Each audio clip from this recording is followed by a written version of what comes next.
Welcome to Finding Proof, where we discuss all things early stage VC. We're your hosts, Thanasis and Jenny of the Proof Fund, and our goal is to get to know the best seed and early stage VCs out there.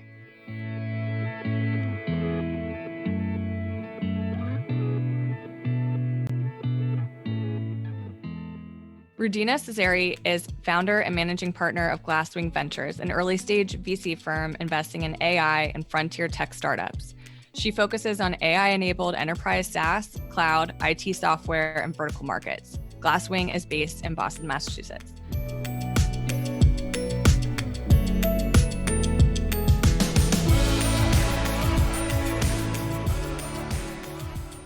Rudina, thank you so much for joining us today. We're really excited to have you on the show, and we're really looking forward to learning more about your perspective as an investor and about your fund, Glasswing Ventures.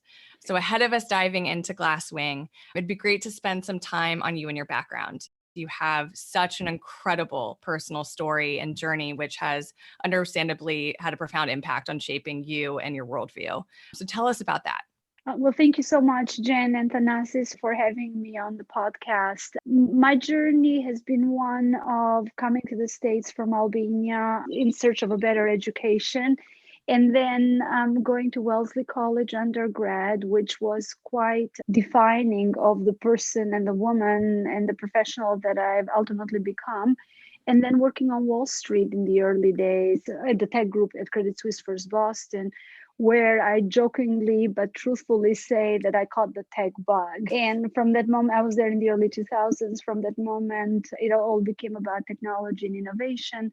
I went to HBS, Microsoft, and have spent the last 15 years being in venture, backing startups, and launching my own ventures. So I've lived the journey.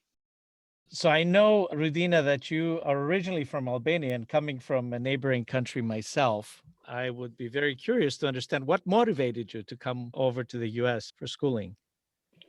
Thanasis, at some other point, I'd like to tell you how my wedding mirrors my big fat Greek wedding, the Orthodox Church and all that, and the being spit on. But we will table that for another conversation. So it was interesting. The way I ended up in the States was I'm the accidental immigrant in many ways. I was working for USAID, which is the United States Agency for International Development, as a summer intern, and had an exam put in front of me. It was an English test and some physics and some math, and I forgot about it. And the next thing I found out was that there was leftover funding, and there were only so many private schools in the US that were qualified, one being in Baton Rouge, Louisiana, a private Christian school, in fact. And next thing I knew, I, who didn't even have a passport, my mother, a very strong person, sort of encouraged and said, "This is your chance, go." So at the age of 15, I got on a plane, never having left the country, and the rest is history. A bit more dramatic, but that's the gist of it. Incredible. We talked prior to our conversation now about your experience at Wellesley. And I went to an all-girls school for high school, and that had such a profound impact on me and me finding my voice and instilling this kind of internal belief in myself. And I'd love to hear from you about how Wellesley really shaped you as well. It's interesting, the sheer richness of an academic experience I had at Wellesley, where the assumption was the sky's the limit. I think, especially for women and young girls in general, we grow in cultures where there are boundaries to everything we do. To go and be in an environment where you're intellectually exploring different journeys, different fields, and you're here to make a difference, I think instilled something that perhaps was already there, but certainly drew it out of me, which is, hey, the sky's the limit. And as long as I have the opportunity, I will make the most out of it. And it's interesting because it's a characteristic that I see of a lot of graduates from liberal arts, and especially women liberal arts or girls' schools in particular. And I miss no opportunity to pass it on to my daughter. To give you an example, while I was at Wellesley, I wanted to travel to India and explore peace and justice with Mahatma Gandhi's great-grandson. They found the Wow. funding, and on the plane I went. I wanted to study enough credits at the time to graduate in international relations and economics double major, but I really wanted to do a minor in Latin and Greek literature in translation. Right. Did all that. So it was very much about having a platform that enables and empowers. Absolutely. And having multiple family members who went to Wellesley, I know that they would all echo the same sentiment. So that's incredible. I was curious, Rudina, how you got into venture, because each of us have a different path and sometimes it's serendipitous. Obviously, you're interested in tech, but just how did you make the switch and why?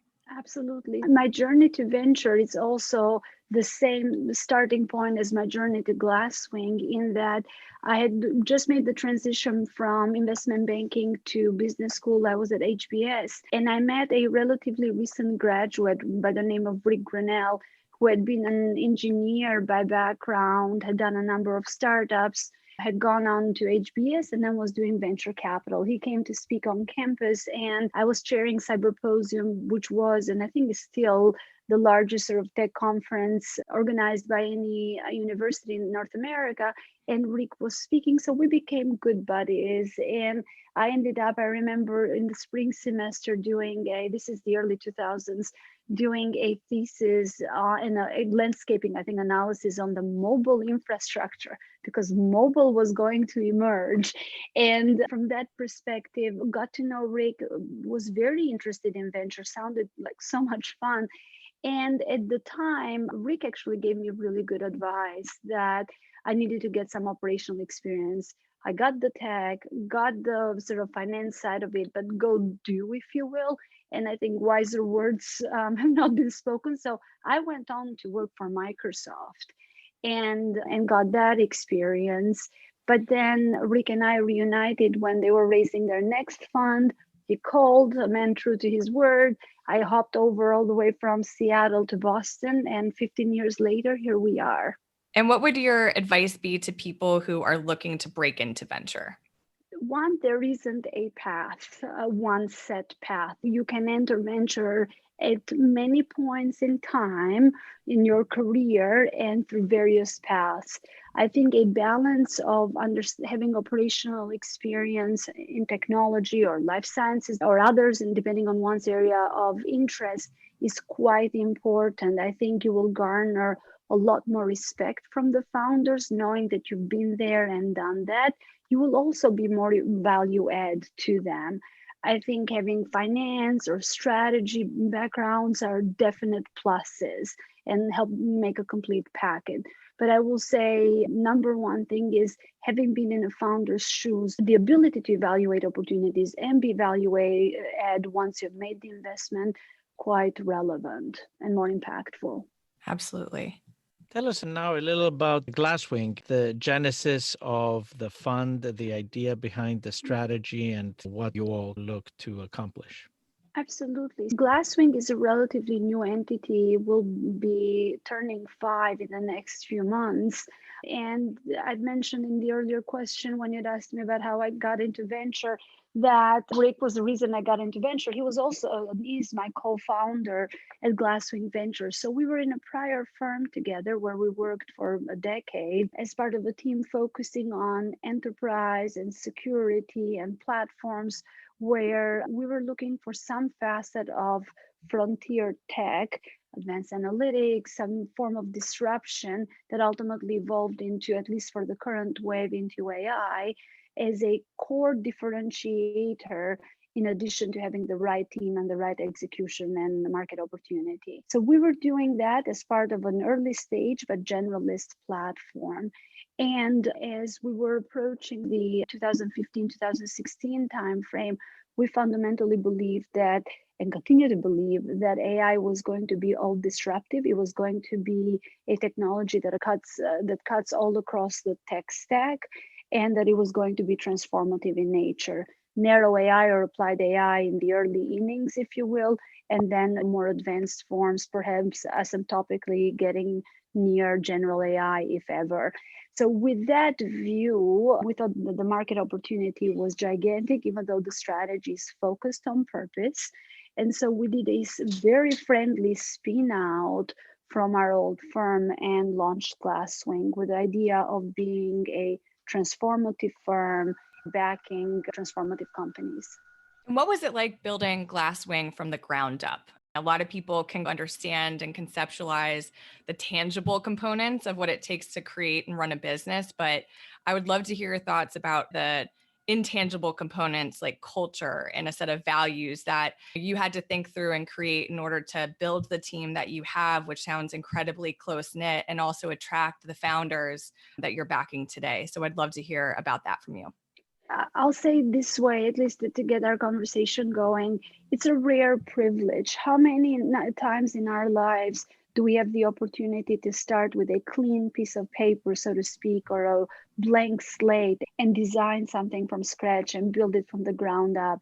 It is and it has been an exhilarating experience. I don't think I've ever worked harder.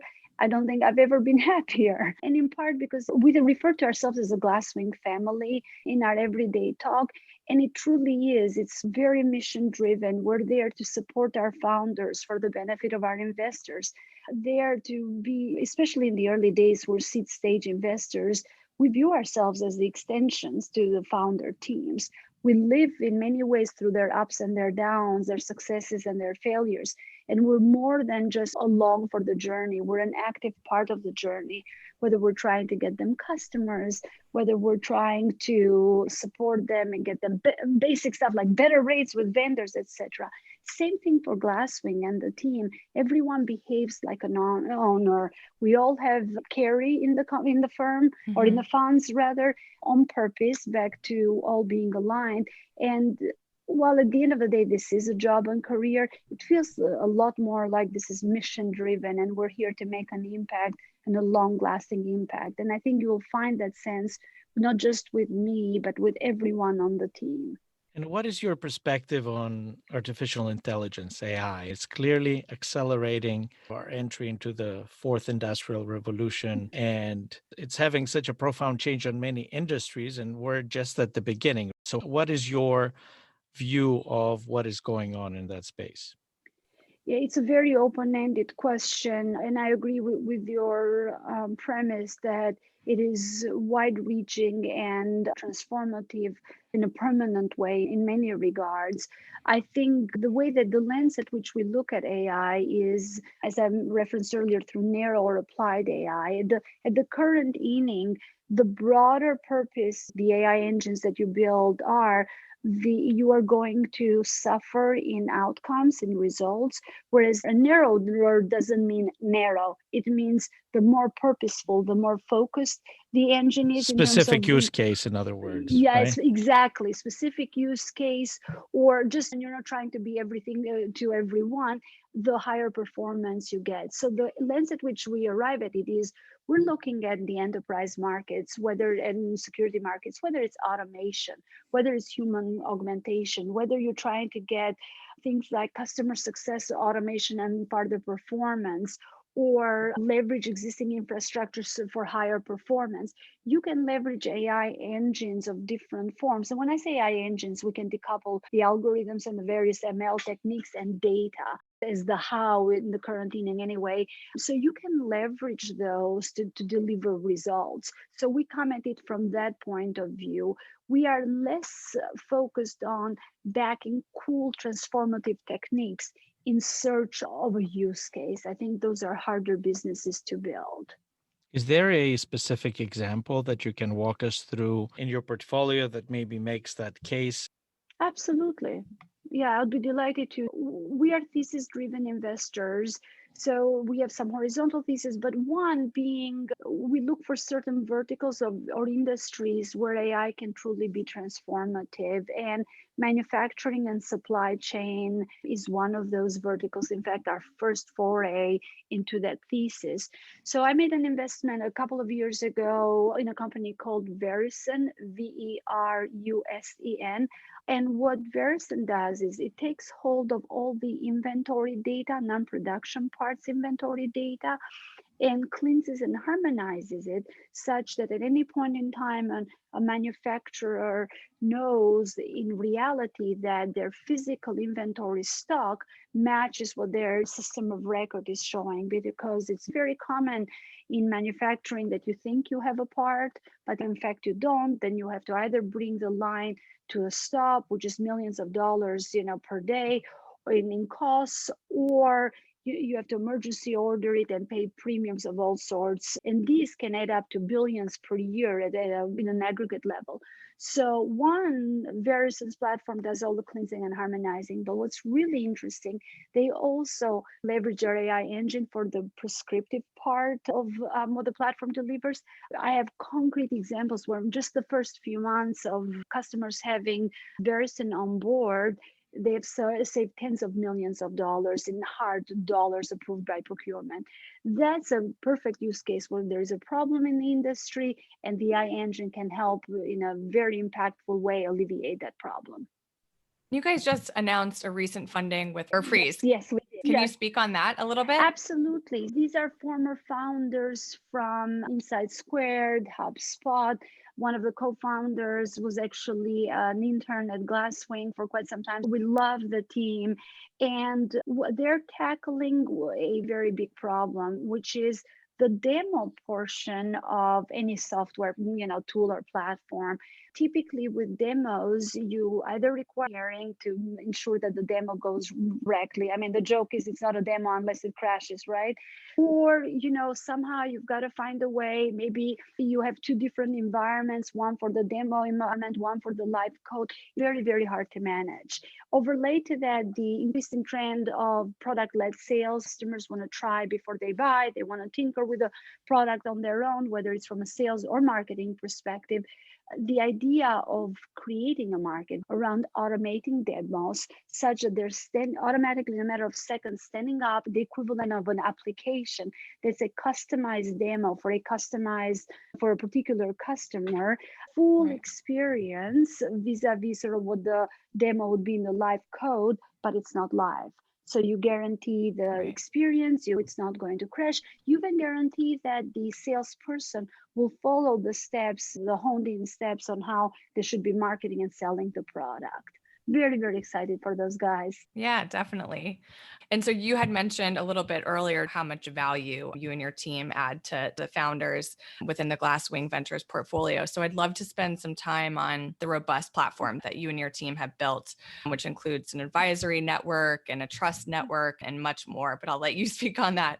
Absolutely. So building back on the conversation we were having about you have a clean slate, how would you like to do things in venture? One of the facets is about the depth of engagement. You don't want to show up just for a board meeting or do a call here and there and you're a value add VC, quote unquote.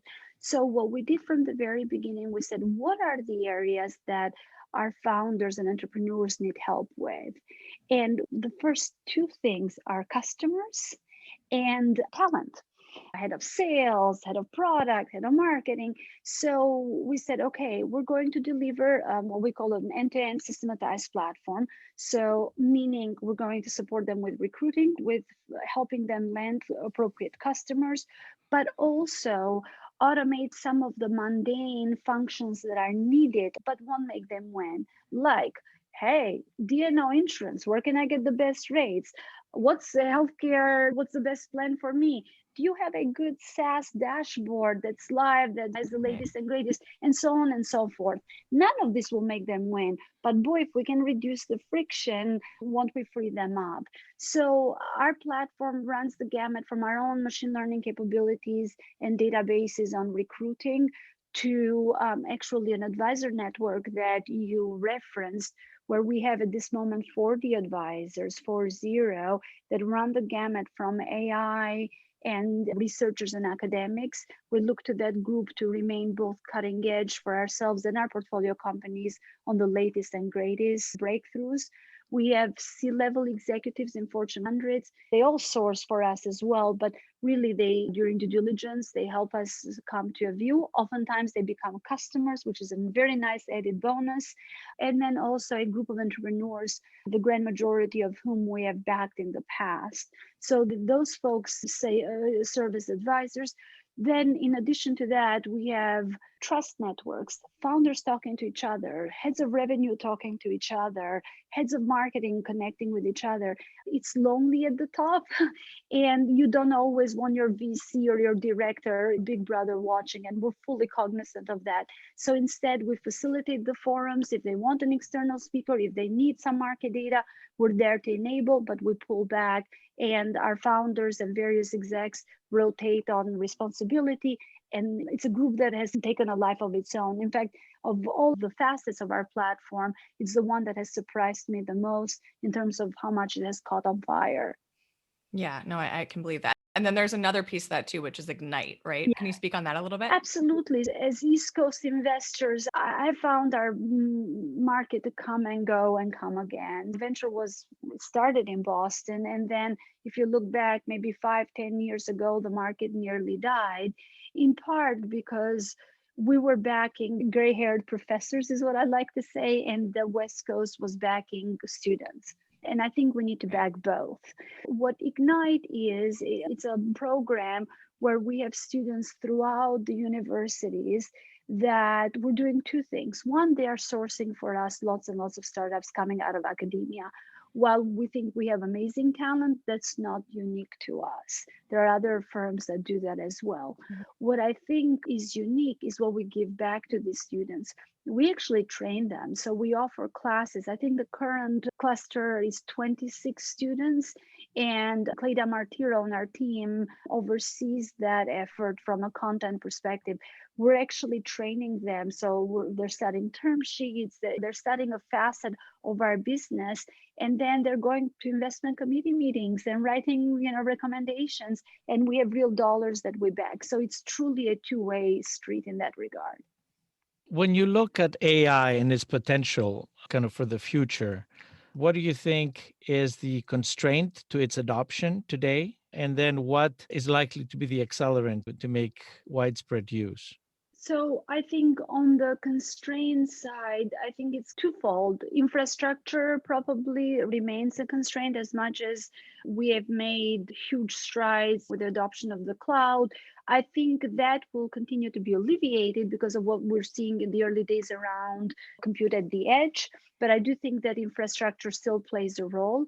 I also think data, with all its limitations, not just in quantity. I think over time, especially you made a reference to industrial revolution sort of 4.0, as we continue to have more sensors, there will be continued connectivity. We have a term internally that we use, pervasive connectivity.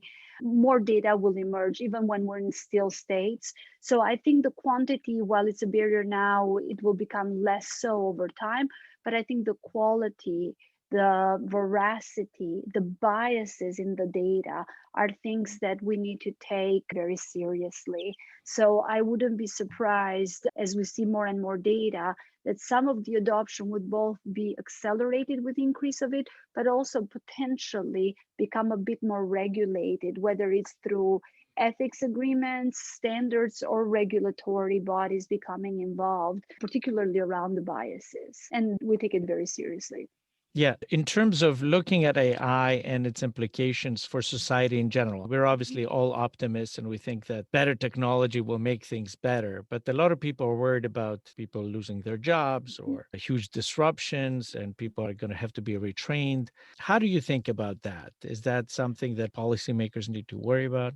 I believe so, yes, because I think net data and studies show en masse that net AI will create more jobs, not fewer jobs.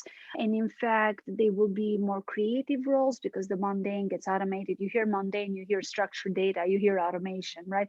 The mundane will become automated, making room for more creativity, more empowerment. So the final outcome is a positive one, more employment, higher satisfaction roles.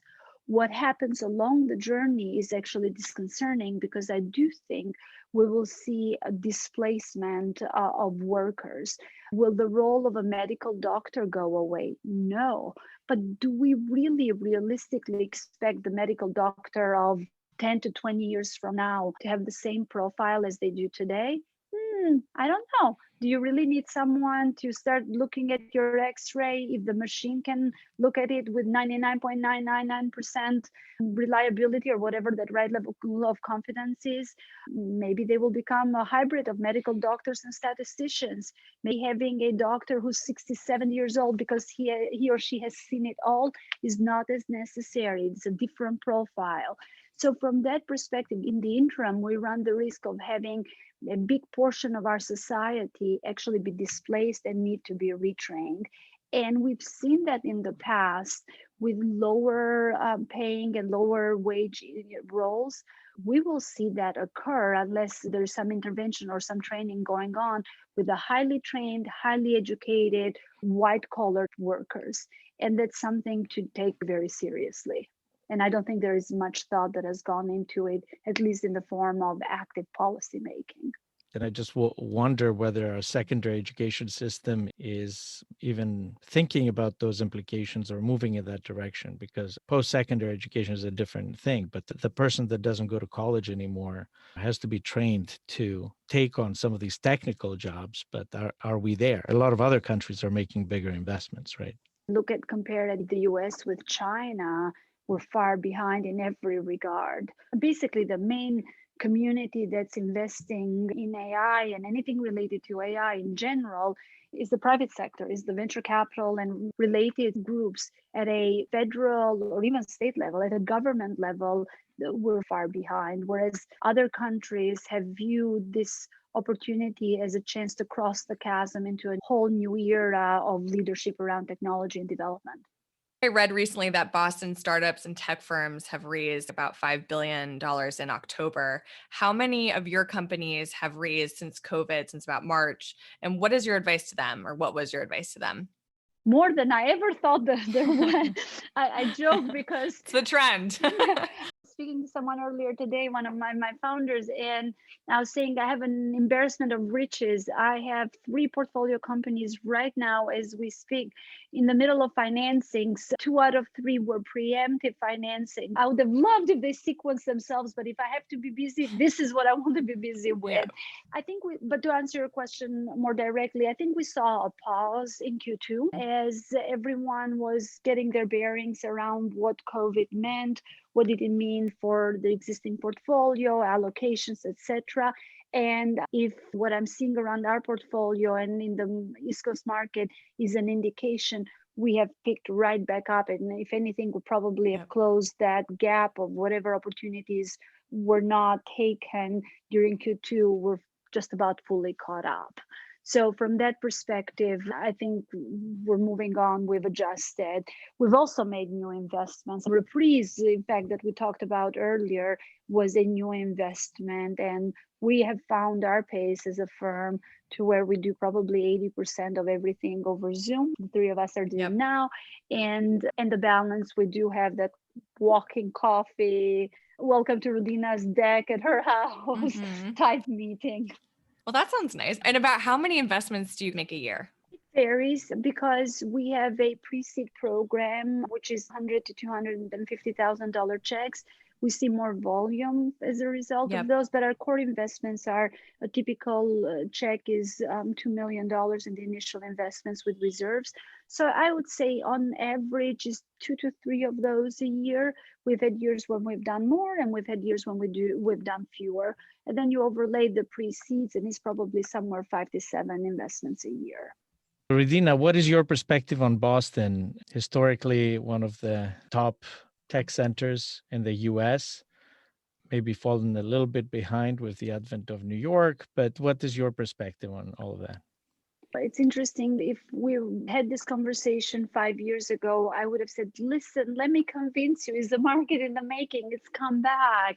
If anything, we have a very developed entrepreneurial ecosystem, especially on enterprise and the B2B markets.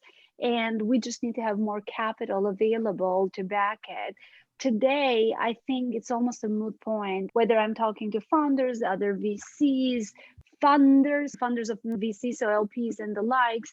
I think there is a widely acknowledged sense that the Boston market has come back and has come back in full force. There's been a whole crop of new VCs that have popped up because of that imbalance between quality founders and opportunities to invest more and VC emergence.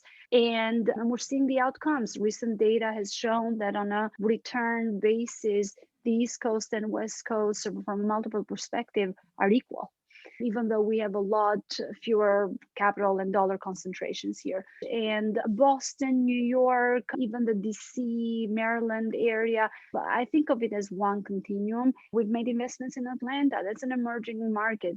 Canada is a very interesting opportunity as a region, particularly around AI. So I think of it more broadly as well.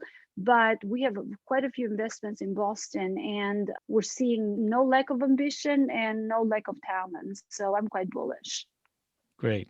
At this point, we're going to flip to our standard questions in an attempt to get to know you better. So question one is, if you could have a magic wand and change or improve something in the VC industry, what would it be and why? I would probably make it a more transparent industry. I would love for founders to know and not have to guess as to what we are thinking.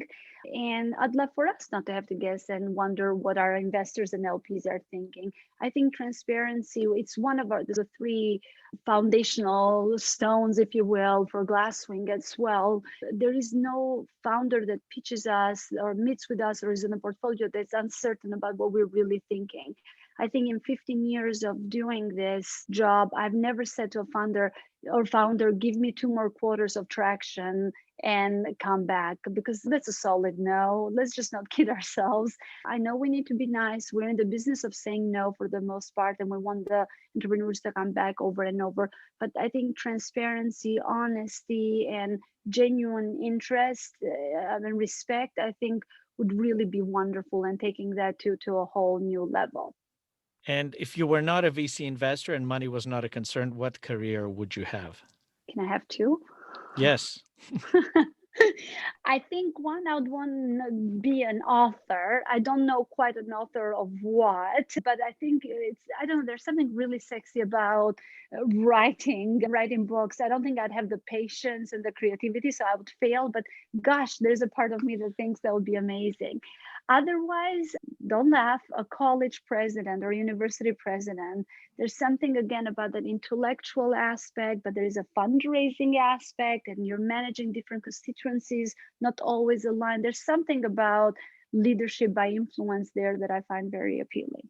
I think you'd be great at that. Yes, I was about to say, you may have people come knocking. Do it. No, I'm happy with what I'm doing. I'm focused on returns, people. And who is someone you look up to and why? My mother. She has been an incredible source of inspiration for me. We started this conversation with the question of how I came to the States and my beginnings. What I failed to mention in my journey from Albania to the US is that it was my mother, a single mother. My father had passed away, who basically said, this is your chance in pursuit of bigger opportunities, go. And now I'm a mother on my own and have a daughter.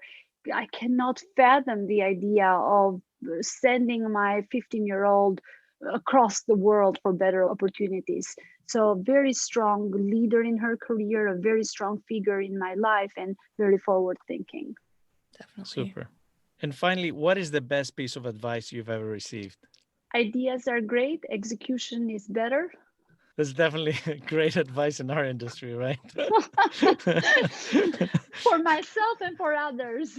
I have 100 good ideas a day myself. Can't get them done. It's about execution. Absolutely. Rudina, thank you so much for joining us today. We really appreciated the opportunity, and it was great to hear all of your answers and get to know your story more.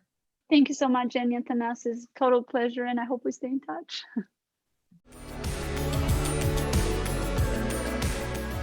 And follow us on Twitter @ProofVC or on our website at proof.vc.